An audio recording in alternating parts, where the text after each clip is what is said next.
took. And by the age of 17, I was a runaway. I left home. When I ran away from home, I had $26. And the reason I was dancing in all these little clubs is because I had to pay my bills. Lola Falana was banned from The Tonight Show for speaking the truth about racism in Hollywood. NBC executives met the next day and made sure she'd never return. Her career crumbled.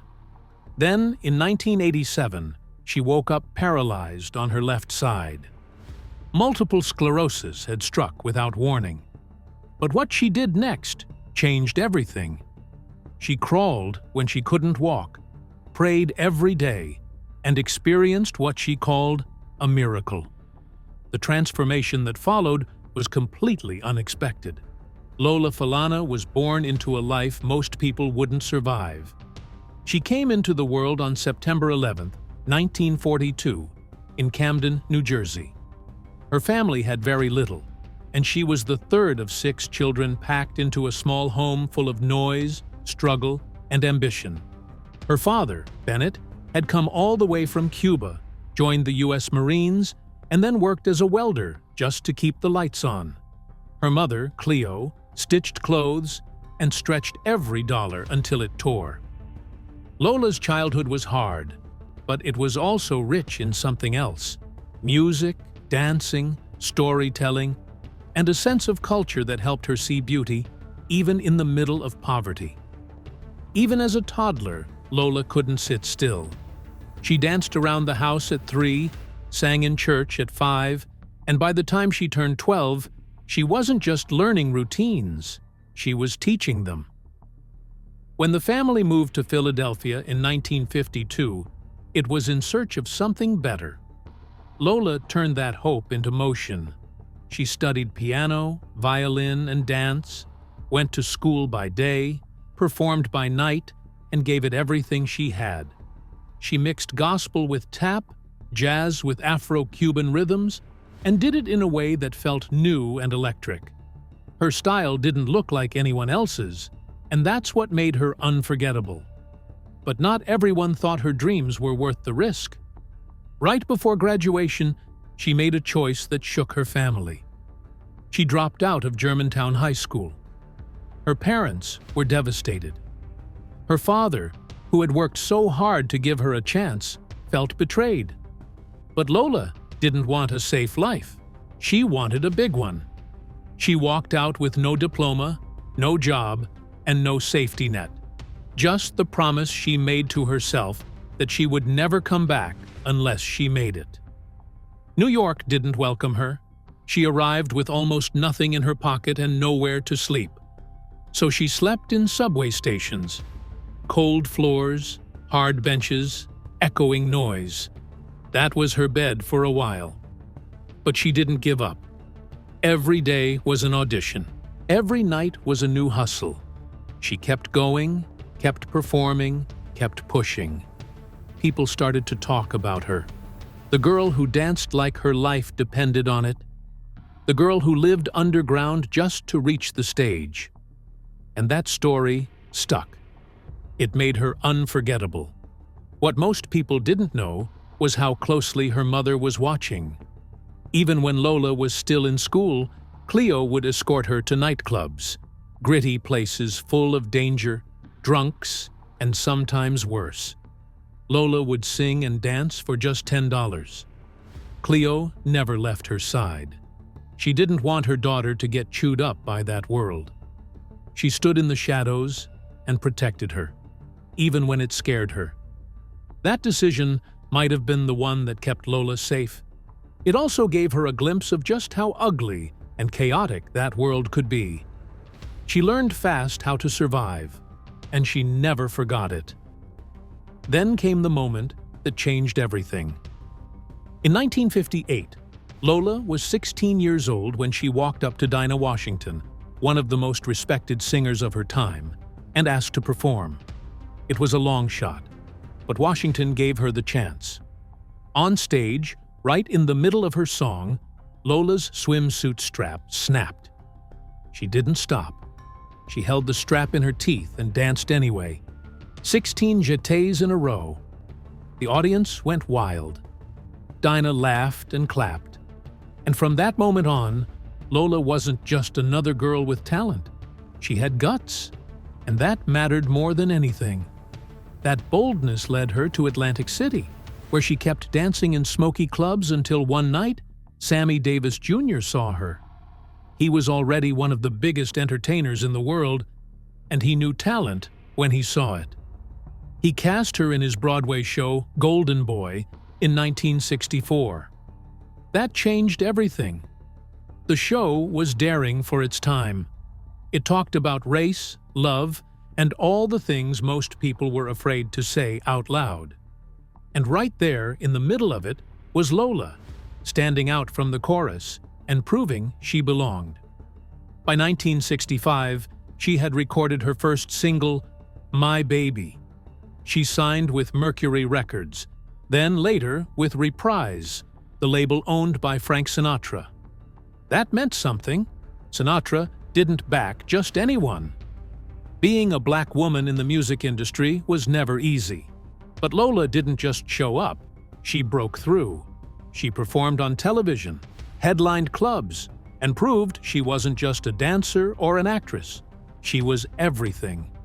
And through it all, Sammy Davis Jr. wasn't just her mentor.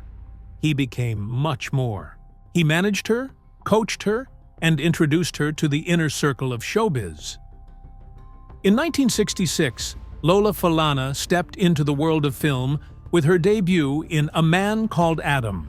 She was only 24, but held her own alongside Sammy Davis Jr., Ossie Davis, Cicely Tyson, Louis Armstrong, and Frank Sinatra Jr. The story was deep and intense. It followed a jazz trumpeter spiraling through racism and addiction. Falana played a smaller part, but her presence stood out. The film tackled heavy themes, and being part of it meant she wasn't just entering showbiz. She was stepping into a world that few black women had access to at the time.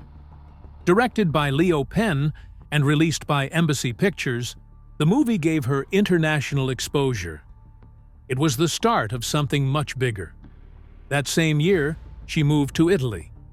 Most American stars would have stayed put, but Falana went where doors opened wider. Within a year, she was fluent in Italian, not just speaking it, but performing in it.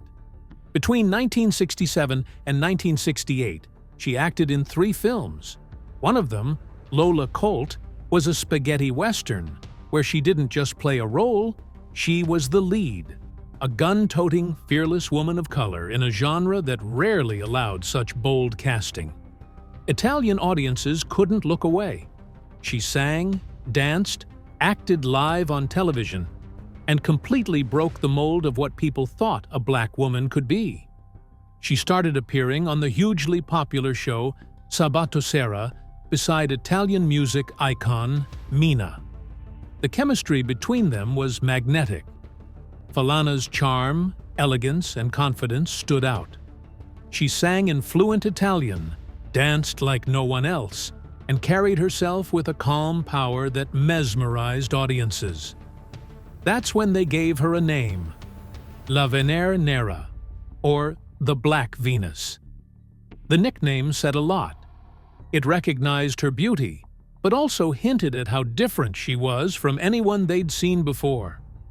People weren't used to seeing a black woman take over their television screens, and yet she did. Night after night, show after show. She became more than just a foreign guest. She became Italy's Performer of the Year twice. Magazine covers followed. Ad campaigns featured her face. It wasn't just about fame, it was about breaking a pattern.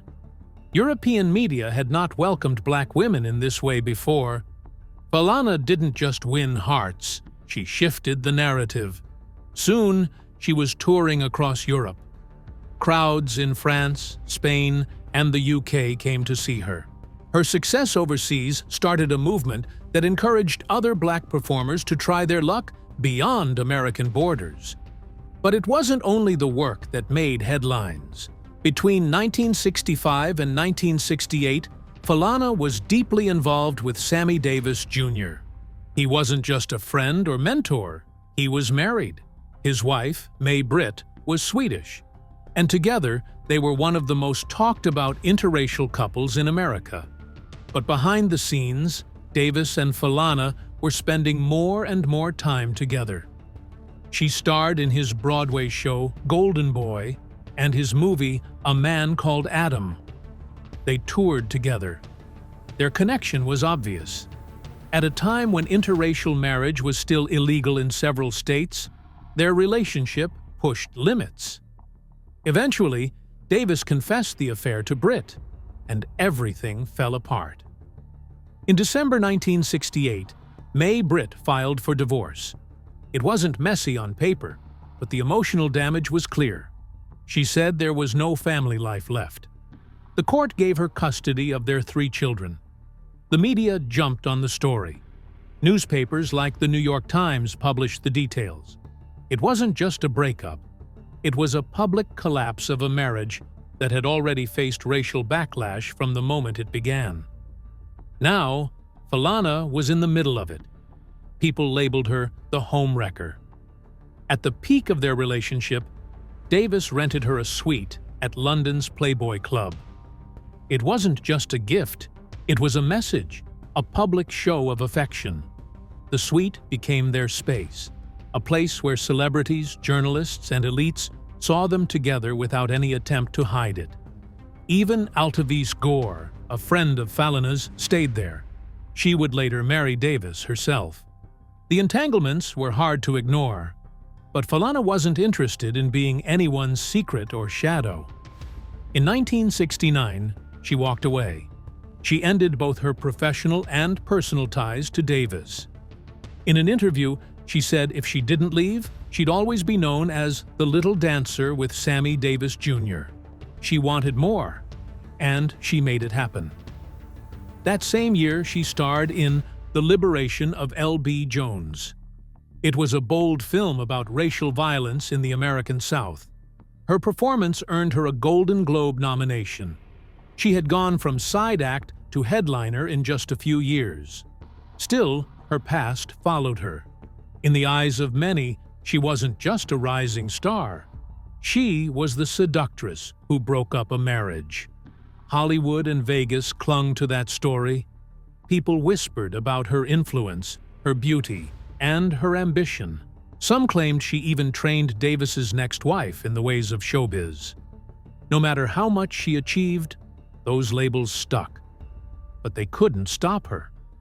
Her skill, work ethic, and charm carried her forward.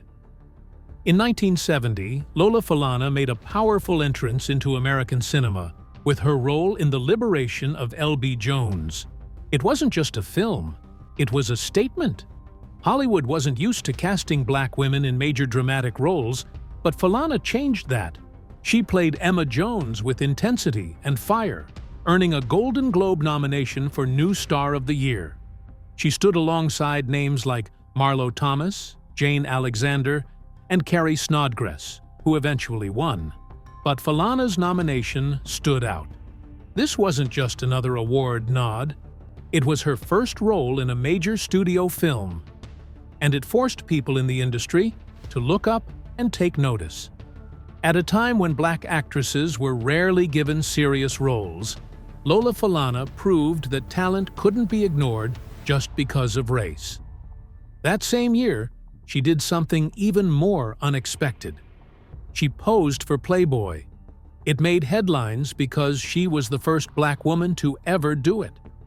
For most of its history, Playboy had shut out women of color. It built its image on a narrow version of beauty. Falana broke that image with confidence. Her photos weren't just about appearance, they were about power. She didn't look shy or submissive, she looked in control, and that changed things. After her feature, other women of color began to appear in the magazine. Slowly, but surely, the idea of who could be seen as beautiful began to shift. Falana helped open that door. Soon, she was everywhere. In magazines, on TV, in perfume ads. One of the biggest breakthroughs came when Fabergé chose her to be the face of their Tigress perfume. It was the first time a major beauty brand picked a black woman to lead a campaign aimed at the general public. Before that, companies either ignored black consumers or pushed separate products just for them. But Falana's presence couldn't be boxed in. She appeared in national ads, draped in faux tiger fur with bold slogans like, "Are you wild enough to wear it?" Some people criticized it for leaning on stereotypes, but the impact was undeniable. She earned a Keel-IO award for her work in advertising. And suddenly, other beauty companies began following her lead, bringing more diversity to their campaigns. The rules were changing, and Falana was helping rewrite them. She also found herself in the middle of a rising film movement, blaxploitation. These films were loud, bold, and often controversial. They gave black actors leading roles, but were also accused of reinforcing negative images. Falana starred in Lady Coco in 1975 and The Klansman in 1974. Both were edgy and pushed boundaries. In Lady Coco, she played a street-smart woman caught in a dangerous world. In The Klansman, she acted alongside stars like Lee Marvin and O.J. Simpson in a story filled with tension and violence. Critics were split. Some thought these movies hurt the image of black Americans. Others said they were finally giving black actors the spotlight. Falana didn't back away from the risk. She stepped right into the fire, knowing the roles were rare and the attention was high. Her choices made people talk, and whether praised or questioned, she kept moving forward. By the mid-70s, Lola Falana wasn't just famous. She was iconic. Her face appeared on the covers of Jet, Ebony, Sepia, and even Playboy again. In a time when most magazines barely featured black women, Falana seemed to be everywhere all at once. It wasn't just about beauty. It was about presence. She smiled from newsstands with a kind of pride that was still new in mainstream media. She wore elegance like armor, and her popularity soared. People called her the Queen of Las Vegas and the Black Venus. She didn't just fit into the spotlight. She owned it. In 1970, Lola Falana married Feliciano Tavares Jr., better known as Butch, a member of the chart-topping group Tavares. It wasn't just love. It was the merging of two powerful black music families.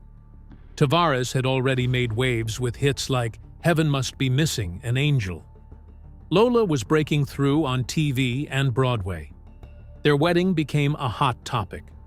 People weren't just curious about their romance. They were watching two rising legends come together in one of the most high-profile unions of the decade. But under the flashbulbs and headlines, real-life pressures began to pull at them. They were both constantly on the move. Butch was riding the music wave. Lola was conquering everything from television specials to film roles. Being apart became the norm. The demands of fame didn't slow down for either of them. Tensions rose quietly, then steadily. By 1975, the marriage ended. It lasted 5 years, but the breakup was loud. It made tabloid rounds and left fans talking. Lola's career, however, didn't just survive the split. It soared. Right after the divorce, she launched her own network variety show called Lola. It wasn't just a chance to sing and dance. It was a bold move. Very few black women had ever headlined a show like that, and Lola didn't hold back.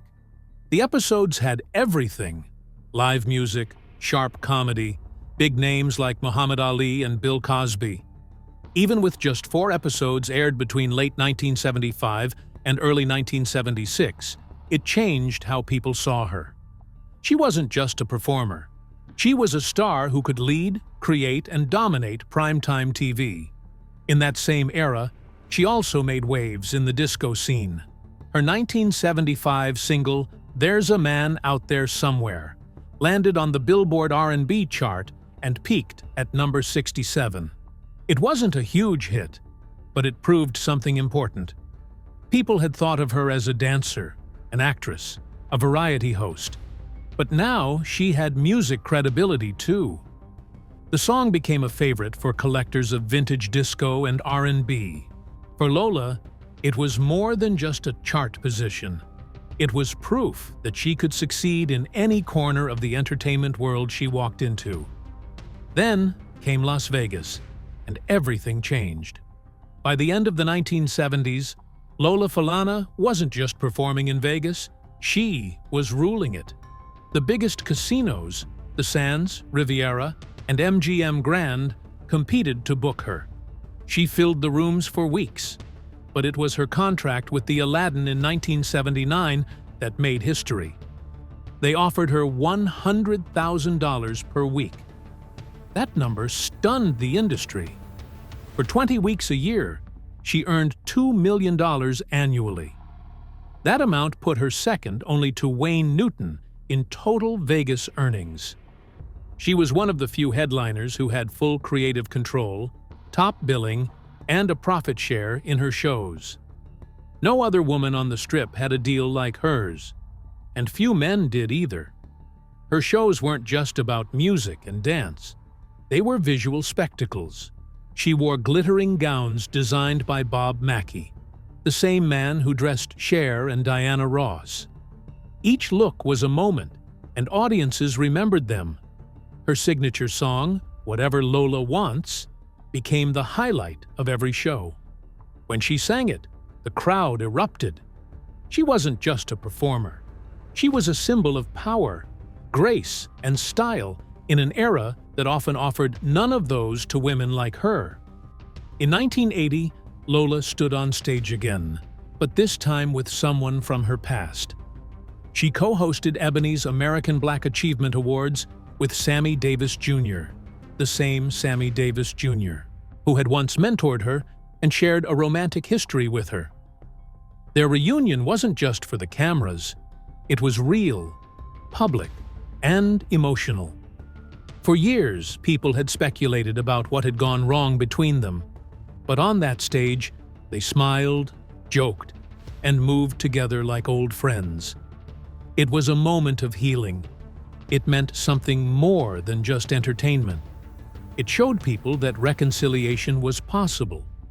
But while the world saw the glamour, Lola kept a secret side hidden.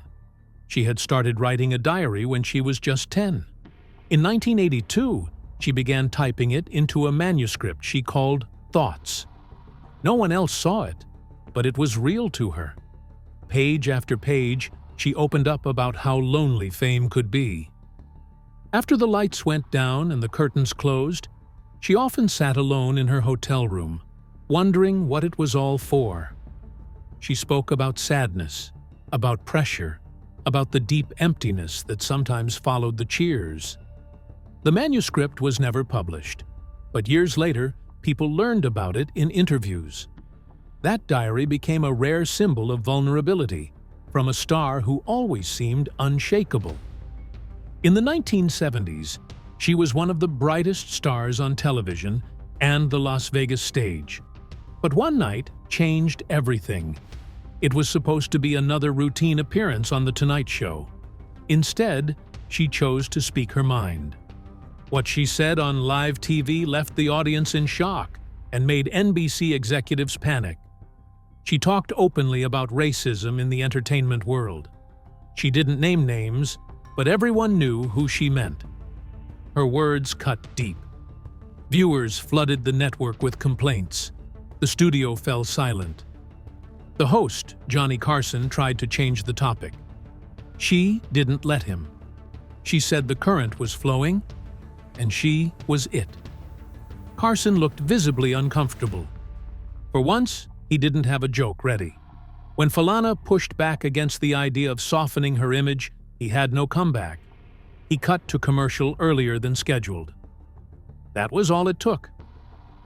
The very next day, NBC executives met behind closed doors. They decided she would never be invited back. Not quietly. Not with excuses. It was made clear. She was banned. Her name would never appear on Carson's show again. Her manager was told directly, No room for questions. Johnny Carson never defended her. He said nothing, on air or off. And nobody else spoke up either. Not the celebrities who used to call her a friend. Not even Sammy Davis Jr. Everyone stayed quiet. Being loyal to Carson mattered more than telling the truth. Lola Falana found herself completely cut off from the machine that had once lifted her to stardom. Without access to The Tonight Show, her visibility plummeted. Promoters backed away. 3 major advertising deals disappeared in just 1 year. They all said the same thing. They didn't want trouble. By the early 1980s, she was barely visible on national television. She kept performing, especially in Las Vegas and abroad, but it was never the same. Her spotlight had dimmed, and then things got worse. In June 1987, at the height of her international schedule, Lola was hit with a brutal relapse of multiple sclerosis. She couldn't move the entire left side of her body. Her vision was blurry. Her speech was failing. Even her hearing dropped out. She was completely paralyzed on one side. The glamorous world she knew faded overnight. She was scheduled to perform, but her manager had to cancel nearly $2 million worth of bookings. Lola said she woke up and half of her was gone. Her body wouldn't move.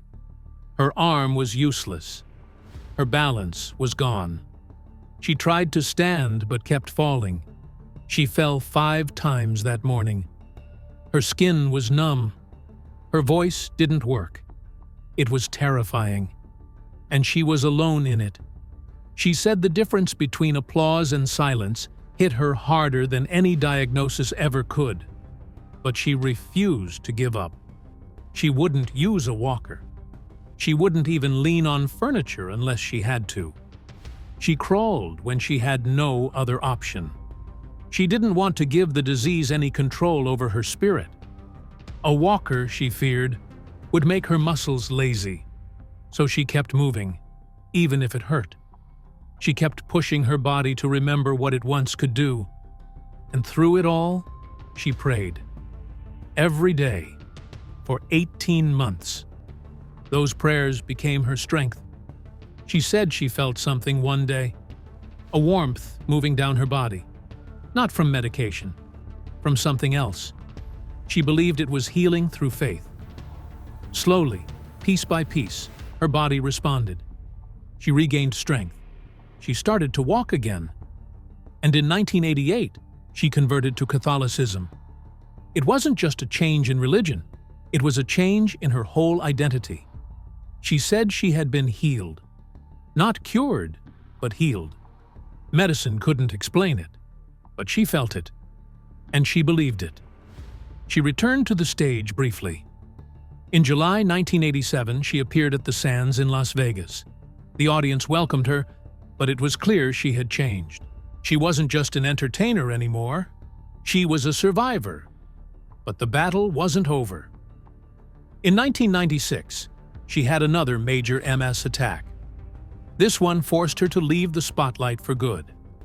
She went back to Philadelphia to live with her parents. She never headlined again. At her peak, she earned $90,000 a week. After the illness, she chose a different path. She gave up fame and focused on helping others. She started talking about her faith. She shared her story with church groups instead of fans. And in 1990, she shocked everyone. Standing in front of a packed crowd, she said she was done with show business. Forever. She didn't want to be sexy or glamorous anymore. She said she didn't want to shake that thing again. She wanted to be a lady, like the mother of Jesus. She had been celibate for 13 years. She was preparing to become a nun. Fans didn't know what to say. It was the opposite of who she used to be. But to her, it was the truest version of herself. In 2002, she founded the Lambs of God Ministry. It focused on helping children in sub-Saharan Africa who were orphaned by AIDS. At the time, more than 13 million children had lost their parents. Over 1 million of them were HIV positive. She used her voice and her fame to raise money and awareness. She didn't perform. She testified. Her look changed too. No more sequins or stage dresses. She wore white cotton clothes, sandals, and a big wooden crucifix. She called herself a servant, not a star. She didn't want to be called that word anymore. She said it didn't belong to her. Reporters who met her in those years described her as peaceful, quiet, kind. She traveled alone or with a small group. No agents, no press teams, just her and her mission. Her last known performance came in 1997. It was at Wayne Newton's Theater in Branson, Missouri. After that, she quietly stepped away from everything. She rarely gave interviews. She didn't do retrospectives. She didn't look back. The woman who once dominated Vegas walked away without a grand farewell.